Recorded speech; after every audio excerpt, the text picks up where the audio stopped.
Matthew chapter 23. Pharisaism exposed. Then Jesus spoke to the crowds and to his disciples, saying, "The scribes and the Pharisees have seated themselves in the chair of Moses. Therefore all that they tell you, do and observe. But do not do according to their deeds, for they say things and do not do them. They tie up heavy burdens and lay them on men's shoulders, but they themselves are unwilling to move them with so much as a finger. But they do all their deeds to be noticed by men, for they broaden their phylacteries and lengthen the tassels of their garments. They love the place of honor at banquets, and the chief seats in the synagogues, and respectful greetings in the marketplaces, and being called Rabbi by men. But do not be called Rabbi, for one is your teacher, and you are all brothers. Do not call anyone on earth your father, for one is your Father, he who is in heaven. Do not be called leaders, for one is your leader, that is, Christ. But the greatest among you shall be your servant. Whoever exalts himself shall be humbled, and whoever humbles himself shall be exalted." 8 woes.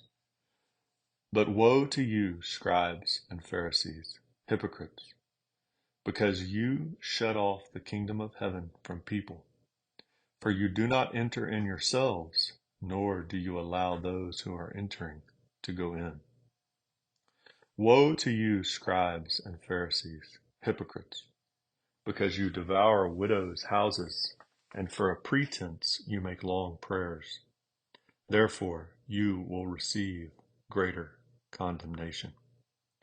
Woe to you, scribes and Pharisees, hypocrites, because you travel around on sea and land to make one proselyte, and when he becomes one, you make him twice as much a son of hell as yourselves.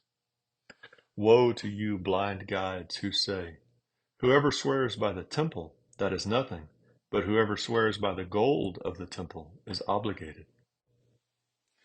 You fools and blind men, which is more important, the gold or the temple that sanctified the gold? And whoever swears by the altar, that is nothing, but whoever swears by the offering on it, he is obligated. You blind men, which is more important, the offering or the altar that sanctifies the offering?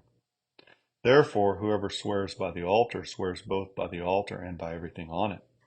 And whoever swears by the temple swears both by the temple and by him who dwells within it.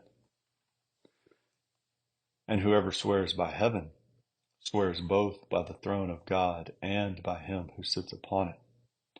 Woe to you, scribes and Pharisees, hypocrites, for you tithe mint and dill and cumin, and have neglected the weightier provisions of the law, justice and mercy and faithfulness.